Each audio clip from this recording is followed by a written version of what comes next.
Fala galera, então continuando aqui a nossa brincadeira, se liga só no próximo texto, ó. Começa assim, borboletas. E aí olha só que interessante. Enquanto você não faz a leitura do texto, você pensa no bichinho, né? Borboletas. Só que você vai ter uma surpresa. Então se liga só. Quando depositamos muita confiança ou expectativas em uma pessoa, o risco de se decepcionar é grande. Então você pode ver que começa aqui com a esfera temporal, esse quando é uma conjunção subordinativa adverbial temporal. Então esta oração toda aqui é uma oração subordinada adverbial temporal. É uma ideia de tempo, obviamente, e esta outra oração aqui seria, nessa construção, uma oração principal.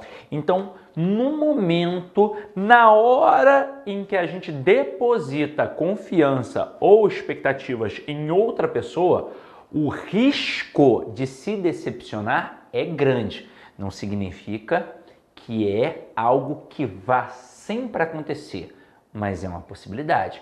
Então, a partir do momento em que você deposita confiança e expectativa na outra pessoa, você pode se decepcionar. Aí o cara coloca aqui, ó, as pessoas não estão neste mundo para satisfazer as nossas expectativas, assim como não estamos aqui para satisfazer as delas. Temos que nos bastar sempre.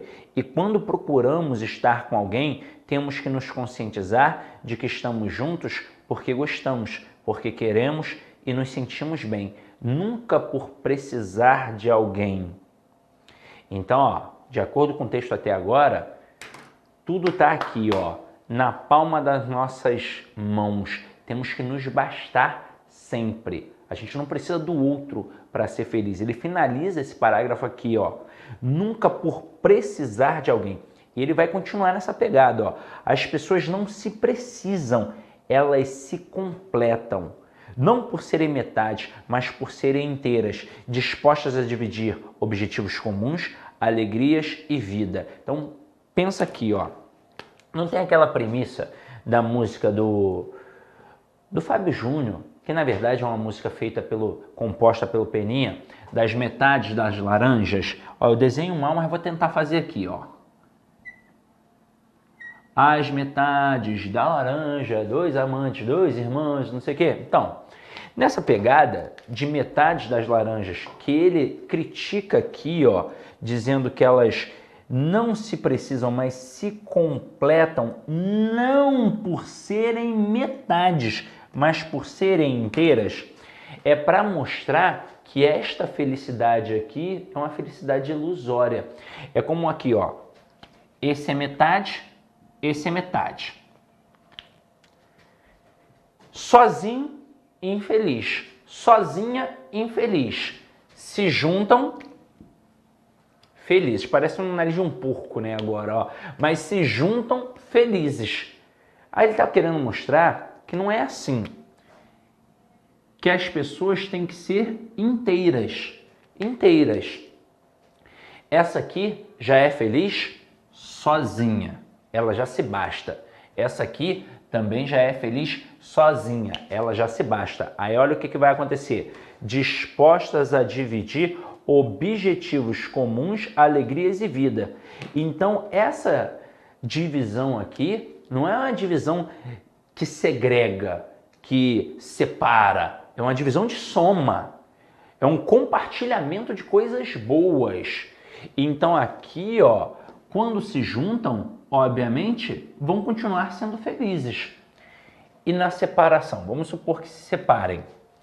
Essa felicidade, enquanto juntos, é uma felicidade ilusória, pois se rola a separação, elas voltam a ser o quê? Infelizes. Então, caramba, não eram felizes já, sozinhas. Essas daqui, quando se separam, continuam felizes, pois um não depende do outro para ser feliz. Ambos já são felizes. E aí, lembra o início do texto? Quando depositamos muita confiança ou expectativas nas outras pessoas, o risco de se decepcionar é grande? Imagina só, se essa pessoa só é feliz com essa e rola uma separação por qualquer motivo, olha a decepção. Essa daqui não joga nessa daqui expectativas, até porque ela já é feliz. Se rolar a separação, muito provavelmente vão continuar sendo bons amigos. É isso que acontece. Aí às vezes a gente não entende. Pô, por que fulano se separou de fulana e não se falam mais de jeito nenhum, se odeiam? Porque era mais ou menos nessa pegada. Ah, porque fulano se separou de fulano e caramba, são ainda bons amigos. Cara, ela casou e o marido dela ainda é amigo dele. Por conta disso. Aí olha o que acontece de vez em quando. Pegando ainda a temática do texto, tá? Só estou tentando aprofundar. De vez em quando acontece isso. Uma pessoa que é metade, segundo aqui o texto, se envolve com uma pessoa que é inteira. Aí das duas, uma. Ou essa que é inteira vai influenciar positivamente essa que é metade, para que essa que é metade entenda que ela não precisa do outro, e aí ela se torna inteira também. Ela evolui a tal ponto que ela passa a ser feliz sozinha. O relacionamento vai acabar, se acabar, claro, e ela vai ser feliz sozinha. Não vai ter aquela relação de dependência muito grande. Agora aqui, ó, o que pode acontecer também. Essa que é metade pode sufocar tanto essa que é inteira que o relacionamento, ó, acaba, essa foge. E aí essa vai fugir desse relacionamento conturbado, que atrapalha, e vai ser feliz sozinha. Ou vai arrumar outra inteira e vai continuar sendo feliz. E essa aqui, coitada, vai continuar infeliz para a vida inteira porque não conseguiu evoluir a esse ponto, entender a temática. Não preciso do outro, já sou feliz sozinho. E quando encontro o outro, eu vou compartilhar o quê? Coisas boas, alegrias, vidas. E não ficar dividindo lamúrias, reclamações o tempo todo. Vem aqui comigo, continua aqui no texto. O texto é interessante. Com o tempo, você vai percebendo que para ser feliz com a outra pessoa, você precisa, mas em primeiro lugar, ó, o texto destaca aqui entre vírgulas, em primeiro lugar, não precisar dela. Eu só posso ser feliz com o outro se eu não preciso do outro. De acordo com o texto, tá? Então vamos lá, ó, tá aparecendo aqui o Sidney motivacional, né? Sidney, porra, faz eu não sei como é que é o nome, um coach motivacional, um coach de relacionamentos. Não, é o texto que está falando. Aqui, ó, percebe também que aquela pessoa que você ama ou acha que ama e que não quer nada com você, definitivamente não é o homem ou a mulher de sua vida. Você aprende a gostar de você, a cuidar de você e principalmente a gostar de quem gosta de você. Caraca, olha o texto. Tem que gostar primeiro de quem? Porra, de você. Se tu não gostar, quem é que vai gostar? Aí agora vem o segredo, ó. Essa parte é muito interessante. O segredo é o segredo da felicidade, hein? O segredo é não cuidar das borboletas, e sim cuidar do jardim para que elas quem? As borboletas venham até você. Mas olha só que analogia maravilhosa. Não são os bichinhos. Não é aquela lagarta, né? Eu já ia falar lacraia. Não é aquela lagarta que fez o casulo e virou uma borboleta, não. São as pessoas. As borboletas são as outras pessoas. Aí olha só o que ele diz aqui. O segredo não é cuidar das borboletas. Não é ficar paparicando os outros, não. É cuidar do jardim. O que seria o jardim? Seria o íntimo, o âmago. Para que as outras pessoas venham até você. É mais ou menos nessa perspectiva. Eu acho que eu falei sobre isso na aula de tipologia textual, quando a gente foi falar de descrição e a gente falou do processo de refletorização, que é a descrição da cena através do personagem, porque ele mostra a perspectiva dele e a gente não enxerga o mundo como ele é, a gente enxerga o mundo de acordo com a nossa perspectiva. Então, se eu estou infeliz, eu enxergo o mundo de forma negativa. Se eu estou feliz, eu enxergo o mundo de forma positiva. E agora eu vou trazer até um exemplo de um amigo meu, óbvio que eu não vou falar o nome dele aqui, mas ele era uma pessoa bem peculiar. Aos 30 anos, ele ainda não tinha namorada, não tinha arrumado uma namorada. E eu não sei se isso, o que influenciava ali, mas ele era um cara ranzinza, muito inteligente, mas extremamente ranzinza. Pô, para ser amigo dele, só gostando muito mesmo. Ele era ranzinza, ele afastava os outros. E ele se vestia mal, ele estava sempre de mau humor, nada tinha um ponto positivo, sempre de mau humor.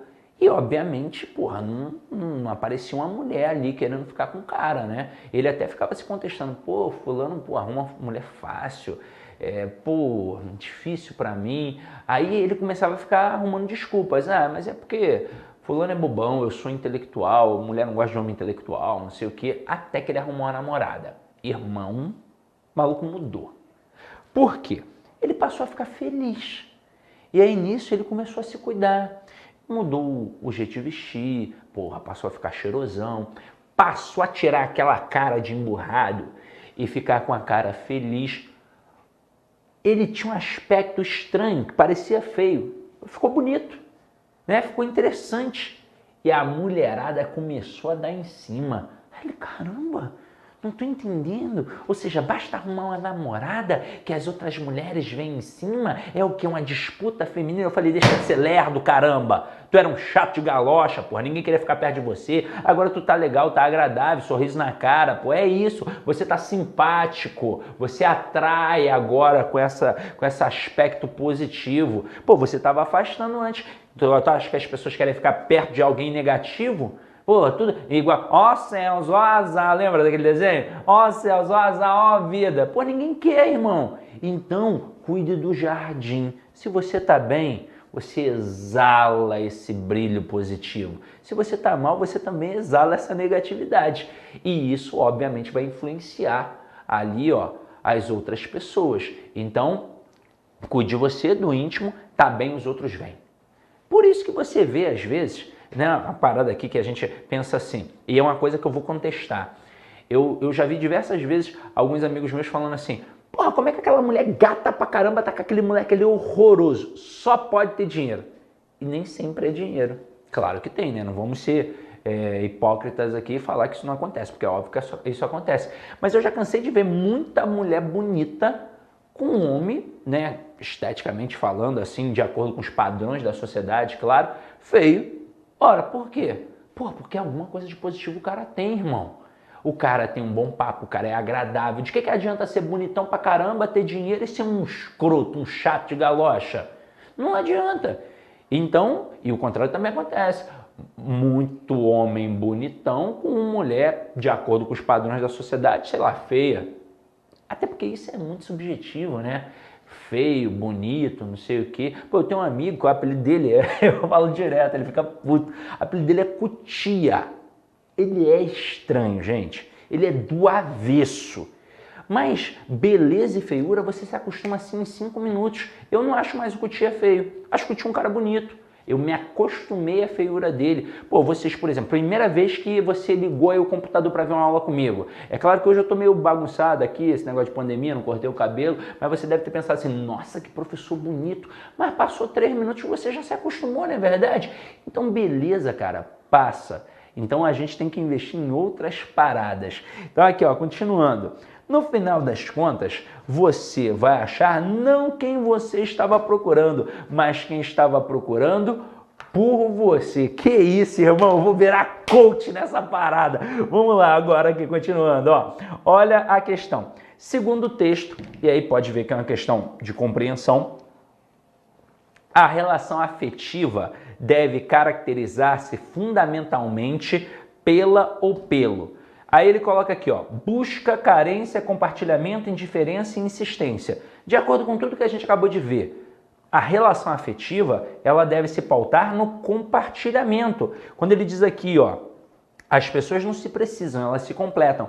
Não por serem metades, mas por serem inteiras, dispostas a dividir objetivos comuns, alegrias e vida. Mas não é um dividir de segregar, é um dividir de compartilhar. Por isso, gabarito, letra C. Próxima questão. Segundo as ideias do texto, projetar no outro nossas ansiedades torna-nos, ó, projetar no outro as ansiedades torna-nos o quê? Vamos lá. Letra A, condescendentes para com os outros? Não. Letra B, vulneráveis a possíveis insucessos? Claro! Olha como é que ele começa o texto. Quando depositamos muita confiança ou expectativas em uma pessoa, o risco de se decepcionar é grande. A gente está fadado a um insucesso, fadado ao fracasso. Pode ser que não aconteça, mas você fica vulnerável a isso. Então aqui, ó, gabarito, letra B. Letra C, capacidade de uma controlar a relação? Claro que não. Olha, estou em outra questão aqui, ó. Seguros quanto à consecução do objetivo? Claro que não. Indiferentes a quaisquer consequências? Claro que não. Mais resistentes ao obstáculo? Não. Quando eu projeto no outro a minha ansiedade, o risco de se decepcionar é grande. Então, vulneráveis a possíveis insucessos. Próxima questão. Segundo as ideias do texto, mais uma vez perceba, é de compreensão. A felicidade de duas pessoas marca-se pelo ou pela. Galera, essa daqui é bem pontuada no texto. Olha só como é que começa esse parágrafo aqui. Com o tempo, você vai percebendo que para ser feliz com a outra pessoa, você precisa, em primeiro lugar, não precisar dela. Então vamos lá. A felicidade de duas pessoas marca-se pela letra A, dedicação incondicional de uma delas à outra? Claro que não. Letra B, desnecessidade existente em ambas. Claro, para eu ser feliz contigo, eu não devo precisar de você e você não deve precisar de mim. Então, existe uma desnecessidade em ambos. Então, aqui, ó, gabarito, letra C. Aí, ó, letra B, perdão. Letra C, capacidade de uma controlar a relação. Submissão de uma à outra, empenho mútuo de uma a subjugar a outra. Caraca, isso é um absurdo. E eu vou falar um negócio pra vocês, ó. Esses dias eu fiquei perplexo com a parada, porque quem vê cara não vê coração, né? E eu tenho um amigo que ele é militar, brabo pra caramba, até dizer chega, brabo. O cara é brabo, irmão. Brabo, dá uma malhada, fica saradão, não sei o que. Se tiver que arrumar briga no meio da rua, ele vai arrumar. Mas ele é uma seda com a esposa. Trata a esposa assim, sabe? A pão de ló. Mas ele é brabo. Tu olha assim, tu fala assim, porra, esse cara aí deve ser broncão, deve ser, porra, assim, um escroto com a mulher. Trata ali a mulher a pão de ló. Quem manda em casa é ela. Pronto, acabou. Quem manda em casa é ela. Aí o outro parceiro, cara, fiquei perplexo. Eu fiz faculdade com um moleque que tu olha assim e fala assim, ah, não, esse daí, irmão, esse daí é o desconstruidão, pá, não sei o que, pá. Tu olha, pô, esguio, magrinho, intelectual, porra, músico, não sei o que lá, conhecedor da literatura, da filosofia, tu fala, pô, esse cara aí deve, pô, tratar a mulher pão de ló. Eu descobri recentemente que ele mete a porrada em tudo quanto é namorado. Eu falei, que isso, irmão? Então, ó, quem vê cara não vê coração. E aí tu pensa, pô, capacidade de controlar, submissão, empenho em subjugar, tá maluco, irmão. Se tu vive um relacionamento assim, mete o pé, mete o pé. Ninguém deve aceitar apanhar do outro, não. Ser subjugado, dizer que você é menor, que você não pode, você tá maluco, isso provoca sequelas pro resto da vida. Pro resto da vida. E eu vejo muito no cenário do concurso público essas paradas. Se eu não falei isso aqui, eu falo agora. É muito mais difícil para a mulher estudar para concurso público do que para o homem, por conta das nossas estruturas sociais. Geralmente, claro que óbvio, né, tem as exceções, mas geralmente quando o homem que decide estudar para concurso, ele recebe o apoio da família. Até porque nós somos acostumados a sermos provedores. Então, pô, o cara vai estudar para melhorar a situação. Então, obviamente, deixa estudar para arrumar um emprego melhor.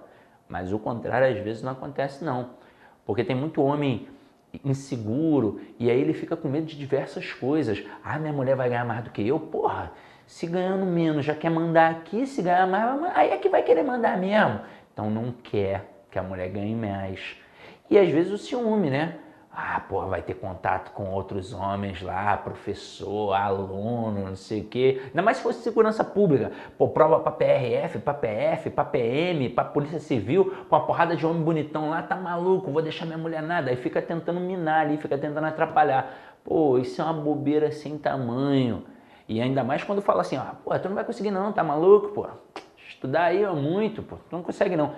Pô, se tu vive com uma pessoa assim, ó, repensa, tá? Repensa, até porque você pode ser feliz sozinho. Você não precisa do outro para ser feliz. Então, se a pessoa está ali te minando, te atrapalhando, irmão, se livra disso, desse encosto. Se livra disso. Então, vamos lá aqui, ó. Aí daqui a pouco alguém vai falar assim, porra, Sidney, me separei. Pô, você foi o pivô da minha separação. Faz isso não, pelo amor de Deus. Não me manda mensagem assim não. Não me manda mensagem assim não. Porque vai que a minha mulher pega e ela vai falar assim, caraca, o que tu andou aprontando aí? Eu falei, nada, mulher, nada. Eu só li um texto. Então vem aqui comigo, ó. Continua. Próximo texto, ó. Elas vão puxar os salários para baixo. Olha só que interessante o título. Elas é um termo feminino plural. Mas eu sei quem é o elas. Por enquanto, só com título, é um apontamento esofórico. Está apontando para fora do texto, só com título. Eu não sei. Eu vou descobrir, obviamente, no contexto ali. Aí olha como é que vem um subtítulo aqui. Empresas vão sair no lucro e as mulheres terão benefícios, mas os homens jovens precisam se preocupar. Aí aqui tem 3 instâncias, empresas, mulheres e homens. Eu já posso eliminar um elemento, já que eu estou em busca do elas. Eu posso eliminar os homens. Então quem é que puxou o salário para baixo? Ou as empresas ou as mulheres. E por enquanto eu não tenho como saber, vou descobrir no decorrer do texto. Aí olha como é que ele começa o próximo parágrafo. O período começa com porquê separado e sem acento. Gente, não tem como. Porquê separado e sem acento é aquele porquê da pergunta. Então a minha leitura já vai ser na ênfase da pergunta. É legal no espanhol, né? Porque já tem ali a interrogação antes, aí tu já sabe que tem que fazer isso. No português, às vezes é uma pergunta grandona, que só quando chegar lá no final que tu fala, puta, é pergunta, tem que ler de novo, né? Então você liga aqui, ó.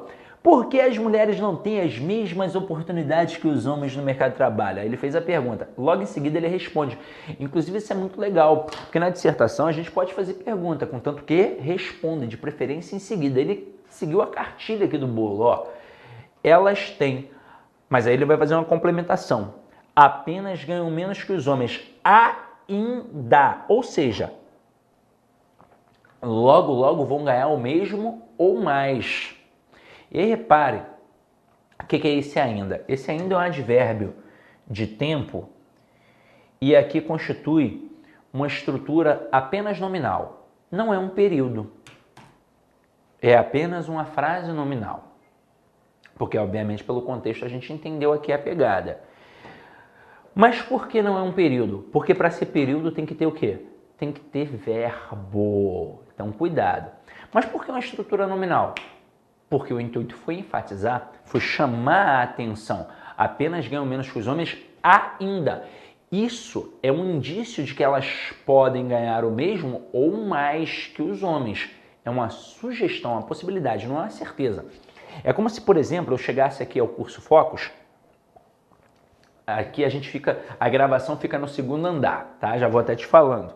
Aí cheguei aqui, edifício Coliseu, Rua Maranhão, em Cascavel, em frente à Policlínica, prédio bonito, coisa e tal. Aí eu chego e tá ali meu amigo Johnny conversando com a bela morena de olhos azuis.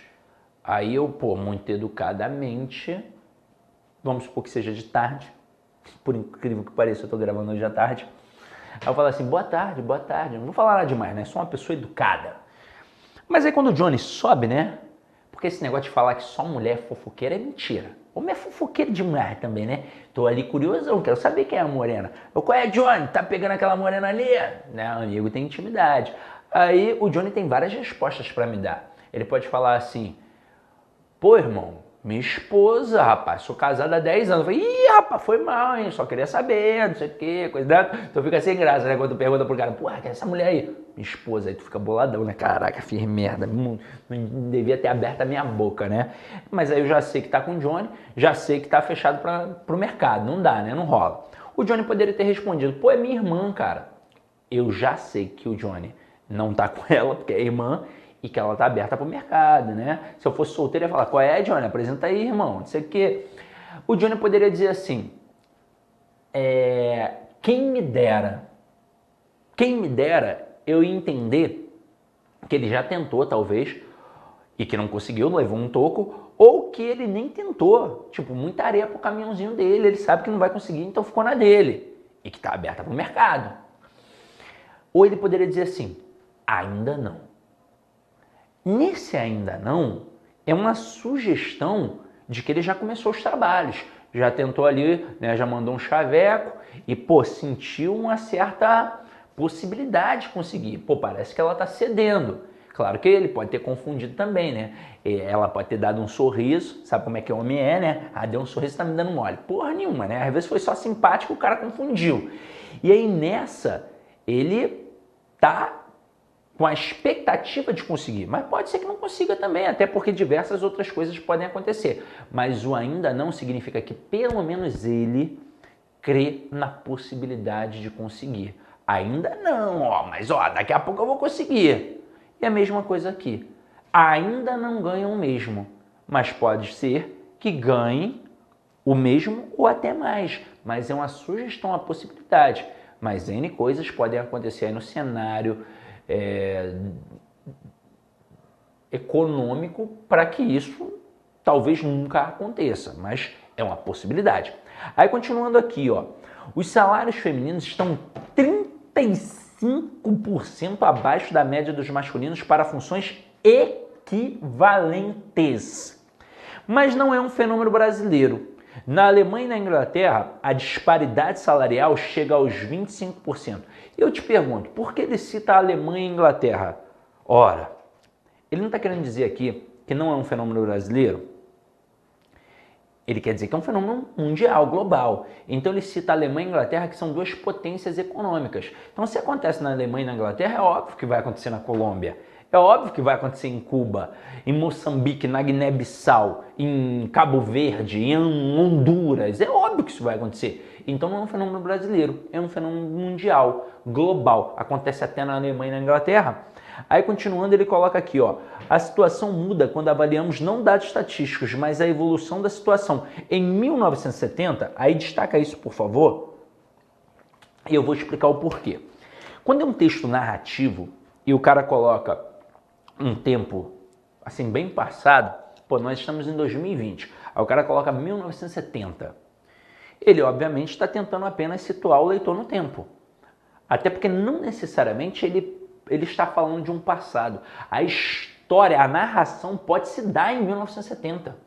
O 1970 naquela história pode ser o futuro. Então, assim, então não tem que ter uma comparação com o agora. Mas num texto dissertativo, quando o camarada apresenta um fato passado assim antigo, né, 1970, pô, faz um tempão, tem 50 anos, ele vai traçar um paralelo com hoje. Se ele não fizer isso, vai perder o propósito e vocês vão ver que ele vai fazer. Então aqui, ó, em 1970, só 18% das brasileiras estavam no mercado. Hoje, olha aí, ó, hoje esse número está perto de 50% e bate 55% na Grande São Paulo. Nas faculdades, aí agora, ó, ele deixou a marca temporal e foi para uma marca espacial, um local específico. Nas faculdades, há mais mulheres matriculadas que homens. E um professor de uma universidade paulistana me forneceu um dado revelador. Olha o que ele coloca aqui, ó. 2 pontos e ele vai dizer qual é o dado revelador. Em média, os homens faltam a 17% das aulas, as mulheres a 4%. Eu te pergunto, por que esse dado é tão revelador? Vamos refletir. Por que o homem faltar a 17% das aulas e a mulher faltar a 4% das aulas é tão revelador? Vamos pensar em duas perspectivas. Vamos lá, ó. Imagina o seguinte, João e Maria foram disputar um cargo numa grande empresa. Eu sou o empregador, eu sou o patrão. Passaram por diversos testes, por diversas seleções. Foram os melhores, João e Maria. E eu não ligo para o sexo. Tanto faz se é homem ou mulher. Eu quero é alguém competente. Mas João e Maria são igualmente competentes. Ficou difícil agora. Ficou difícil. Qual vai ser o critério que eu vou usar agora se só tem uma vaga e João e Maria são competentes de forma similar? Não consigo enxergar uma diferença. Vou recorrer ao histórico acadêmico. Aí pego lá o histórico acadêmico, as notas similares. Mas João faltou a 17% das aulas. E a mulher? A Maria? A 4%. Aí qual é o primeiro pensamento que eu tenho? Ora, se a Maria é mais assídua, ela é mais comprometida. Ela vai trabalhar com mais afinco, com mais vontade. Ela vai vestir a camisa da empresa. João é relaxado, falta muito. Isso pode ser algum problema aqui na empresa, porque os outros vão começar a pensar, pô, por que o João falta tanto? Ele pode faltar num dia importante. Resultado, contrato Maria. E acabou. Primeira análise. Mas e se eu fizer uma análise mais aprofundada? Só que essa análise mais aprofundada é difícil. É difícil. Por isso que os erros do passado podem ser perigosos lá no futuro. Uma análise mais criteriosa seria, peraí, isso foi na faculdade. Eles eram jovens. Porque pensa, quem é que faz faculdade? É a criança, o jovem, o adulto ou o idoso? É o jovem, de 18 a 24 anos. Ah, meu vizinho tem 65 anos e entrou agora para a faculdade. Ele é exceção, caramba. Então, em regra, o jovem de 18 a 24 anos. Aí pensa um jovem com 18 anos. Sejamos sinceros, um menino de 18 anos ou uma menina de 18 anos. Quem é mais maduro? Nossa, não tem nem comparação, é a menina, pô. Homem com 18 anos é maduro onde? Homem com 30 não é maduro, imagina com 18. Aí, pensa no dia da chopada. Chopada sexta-feira. Se bem que lá na FRJ tinha chopada quase todo dia, mas chopada sexta-feira era de lei, de lei, de lei. 3 horas da tarde, por exemplo. A aula começa às 7h30 da manhã. Claro que tem as exceções, mas em via de regra, o que a maioria dos homens faria? Pô, a aula às 7h30 da manhã, vou acordar às 5 horas da manhã, tá maluco, pô, vou ficar cheio de sono na hora da chopada, vou estar cansadão. Não, não, não, vou pra aula hoje não, vou só pra chopada. Então, sexta-feira o cara se matava a aula. Mas aí, ele não vai chegar às 3 horas da tarde. Tá maluco? Vou chegar às 3 horas da tarde na chopada? Não, porra. Eu não fiz ali o mise-en-place antes. Eu não expus a minha figura na medida antes. Pô, eu vou ter que lutar com quem já tá ali armado. Não dá, eu tenho que chegar mais cedo. Pô. Tem que chegar às 11 horas, meio-dia, começar a beber ali no entorno ali onde vai rolar a chopada, começar a fazer as amizades, para quando dá 3 horas, eu já ter meu alvo ali, ó, os alvos certos, ó, porra, se ali não der certo, eu vou para lá, não sei o que, o cara quer dar ideia em todo mundo, ele vai encher a cara porque ele vai dar ideia até nas professoras, vai dar ideia até na diretora, ele tá corajoso. Agora, mulher, claro que tem quem avacalha, mas, em regra, ela vai para a aula às 7h30. Ela vai sim acordar às 5 da manhã, primeiras obrigações, depois a diversão. Ela vai para a chopada? Se quiser vai, ué. Mas ela primeiro vai participar de todas as aulas. E esse moleque vai fazer o quê? Vai tirar xerox do caderno dela. Mas você deve estar pensando, nossa, Sidney está vendo a minha faculdade. Sim, cara, eu fiz também. E aí, nesse momento, olha a diferença.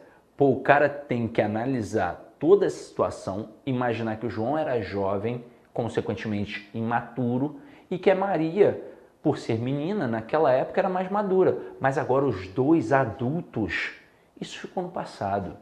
Então não quer dizer que o João, que era um imaturo com 18 anos na faculdade, seja um imaturo agora, com 25, com 30 anos, formado, pai de família. Não, o João agora é maduro.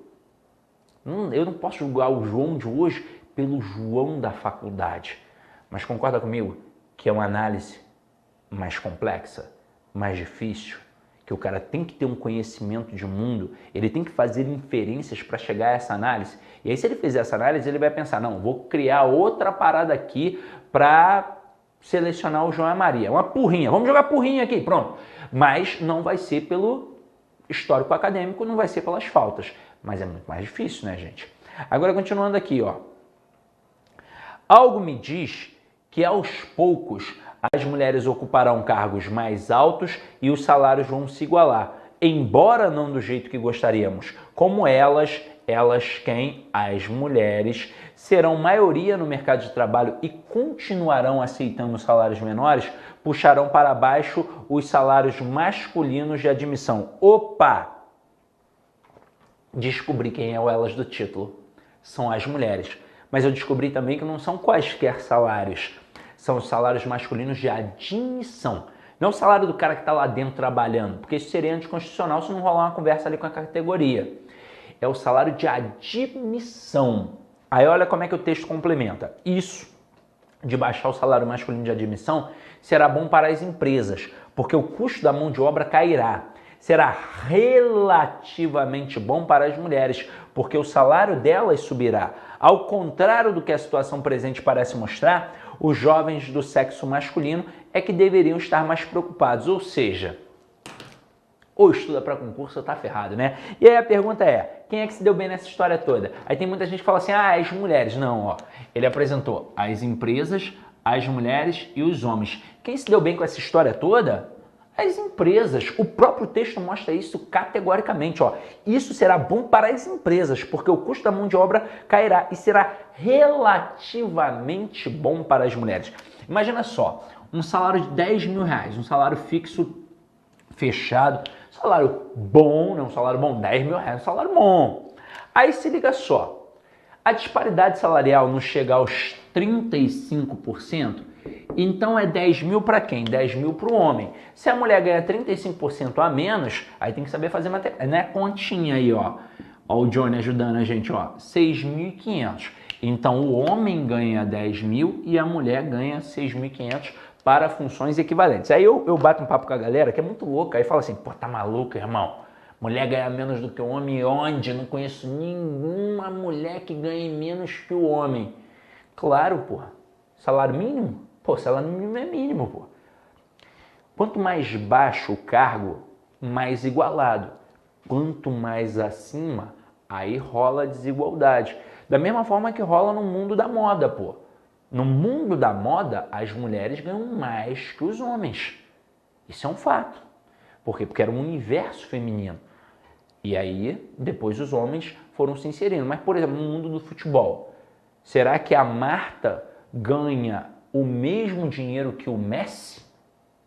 Não ganha, né, gente? E aí, pega para funções equivalentes de um cargo de chefia, de direção, de coordenador. O homem ganha mais. Ainda é assim. Agora, o que os caras e as empresas começaram a perceber? Peraí, agora tem mais mulher no mercado de trabalho, estão mais qualificadas, porque se falta menos, teoricamente está mais qualificada. É como você fazer aqui um cursinho, não é só porque é mais empenhada não, mas bem qualificada sim. Você participa de todas as aulas ou da metade das aulas. Pô, vai ficar melhor quando? Quando você participar de todas as aulas. Mesma coisa com a mulher ali na faculdade. Pô, só faltou a 4%, perdeu pouco conteúdo. Foi possível retomar. Pô, 17% é muita coisa. E tem gente que avacalha muito mais. Aí nesse momento aqui, ó, se liga. Eles perceberam, os empreendedores, que tem mais mulher no mercado de trabalho, mais mulher qualificada, mas elas vão continuar aceitando salários menores. Então aumentou, embora não do jeito que gostaríamos. O ideal era que todo mundo pudesse ganhar 10. Mas aí o que faz? Ó, a empresa joga para 7 mil. Esses 10 sumiram, esses 6.500 sumiram. Para o homem, coitado. Imagina, Joãozinho, vou fazer faculdade de engenharia de produção na FRJ. Isso está em moda agora. Pô, vou trabalhar como trainee na Coca-Cola, 10 mil inicial, irmão. Porra, o céu é o limite. Aí quando ele termina a faculdade, aqueles 10 mil inicial viraram 7. Joãozinho vai bater o pé e vai falar, não vou aceitar não, você tá maluco, rapaz, eu sou o cara. Fiz faculdade de engenharia de produção no FRJ, eu sou sinistro, só aceito 10 mil. Que a Coca-Cola mude isso, senão eu não aceito salário, eu não aceito emprego. O Joãozinho vai ficar desempregado, pô, tá maluco? Vai fazer um negócio desse? É claro que ele vai aceitar por 7 mil. Até porque se ele não aceitar, tem a Maria, às vezes mais bem preparada do que ele, para aceitar. E pronto, acabou. Então todo mundo vai aceitar esses 7 mil aqui, ó. Aí para a mulher foi relativamente bom, por quê? Porque não aumentou tudo que ela queria que aumentasse também. Foi um aumento irrisório, na verdade. Já dá para pagar uma conta de luz, uma conta de água, uma conta de gás, comprar um sapato, um vestido, dependendo da grife, dá? Dá. Aumentou, beleza, melhorou, não melhorou? Mas não foi a valorização financeira que fez a diferença aqui. Foi a valorização pessoal. Porque agora a mulher não está mais abaixo do homem, ela está no mesmo patamar. Isso é muito significativo. E como a gente viu, ó, ou o homem, coitado, estuda para concurso público ou bad trip total, né? Então agora aqui, ó, continuando. Olha só essa primeira questão relativa a esse texto. A palavra do texto que sugere que as mulheres terão no futuro, ó, sugere que terão no futuro, palavra de valor temporal, seus salários equiparados, ou seja, igualados aos dos homens sem sombra de dúvidas ainda. A gente leu isso no texto e frisou, ó. Por que as mulheres não têm as mesmas oportunidades que os homens no mercado de trabalho? Elas têm, apenas ganham menos que os homens ainda. Ou seja, logo logo vão ganhar o mesmo ou mais. É uma sugestão. Próxima questão. Essa questão aqui, ó, saiu, mas ela começa com aspas, tá? Pode ver que aqui tem a fechada das aspas e ela começa com aspas e não saiu aí. Eu vou até corrigir aqui agora, ó, na hora, porque quem sabe faz ao vivo, né, galera? Se liga só, aqui tem aspas, tá? Deixa eu colocar aqui, ó. Coloquei. Pronto.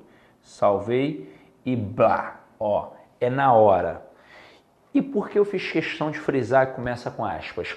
Porque uma questão que começa com aspas é um recorte. E aí você tem que observar o comando da questão, para ver se essa questão vai falar da totalidade do texto ou apenas do fragmento recortado. E a gente tem que tomar cuidado com isso. Então, olha só. A situação muda quando avaliamos não dados estatísticos, mas a evolução da situação. No texto, e aí pode ver que vai direcionar para o texto, a frase acima se torna incoerente por quê? E aí vamos lá, ó. A gente sabe o que é coerente e o que é incoerente. Coerente é aquilo que faz sentido e incoerente é aquilo que não faz sentido. Por isso que é tão importante estudar a compreensão e interpretação para o final mesmo, porque a gente já entendeu todas as pegadas da língua portuguesa. Mas aí não é a frase incoerente a esmo, até porque a gente não entender a incoerência dessa frase assim a esmo. É a incoerência no texto. E aí vamos ver porque ela é incoerente, ó. Vamos voltar ao texto, ó. Tá aqui, ó. A situação muda quando avaliamos não dados estatísticos, mas a evolução da situação. Olha o que ele faz nos períodos seguintes. Ele explica essa evolução da situação. Em 1970, só 18% das brasileiras estavam no mercado de trabalho. Hoje, esse número está perto de 50% e bate 55% na Grande São Paulo. Ou seja, como é que ele explicou a evolução da situação? Com dados estatísticos. Então, necessariamente, para falar da evolução da situação, ele teve que mencionar dados estatísticos. Então, como é que ele diz que a situação muda quando avaliamos não dados estatísticos, mas a evolução da situação? Caramba, como é que ele mensurou a evolução da situação? Como? Sem os dados estatísticos. E ele apresentou essa evolução exatamente colocando dados estatísticos. Por isso que a frase foi incoerente. Aí você pensa, um texto bem escrito assim, teve uma frase incoerente? Claro que teve, isso é um prato cheio para o avaliador, gente. Um prato cheio pegar uma incoerência no texto, um erro gramatical, porque aí você pensa, saiu na Folha de São Paulo, saiu na Veja, foi o Gilberto de Menstein que escreveu, porra, não tem erro. Às vezes tem. E o avaliador vai em cima do erro. Exatamente por conta de você achar que aquilo ali é o certo, ele joga para a questão e você, está certo já, quando na verdade está errado, ele está indo em cima do erro para poder utilizar a questão. Então tem que tomar cuidado com isso, tá? Então vem aqui, ó. Na letra A, ele coloca, o autor acaba por não avaliar, aliás, por não analisar a evolução da situação. Claro que ele avalia, eram 18%, passou a ser 50% e 55% na Grande São Paulo, ele avalia, e mesmo assim, mesmo que não avaliasse, isso não tem a ver com a incoerência. Letra B. A análise da evolução da situação também implica analisar dados estatísticos. Sim, é isso, pô. Então, gabarito, letra B. Letra C. A análise da evolução da situação revela uma situação extremamente desfavorável para as mulheres. Claro que não, desfavorável para os homens nessa situação. E favorável para as mulheres. Mas isso também não tem a ver com a incoerência. Letra D. Em São Paulo, há mais mulheres matriculadas do que homens na universidade. Isso é uma verdade. Mas também não tem a ver com a incoerência. Letra E. Os dados mostram que as mulheres são alunas mais assíduas. Sim, mais presentes, mais assíduas. Isso também é verdade. Então o cara tem que tomar cuidado com a D e com a E, por exemplo. Porque isso está no texto? Isso está. Isso é verdade? Isso é verdade. Mas tem a ver com a incoerência da frase apresentada no enunciado? Não. Então eu tenho que ser muito obediente ao comando da questão. É o que a questão está pedindo que eu vou buscar. Tranquilo? Então, beleza, ó. Agora, próximo texto aí, a morte do poeta. O que a gente vai fazer? Vai deixar para o próximo bloco, para não ficar extenso demais, porque esse bloquinho aqui já ficou bem grande, tá? Então, meus amores, ó, beijão e até daqui a pouco.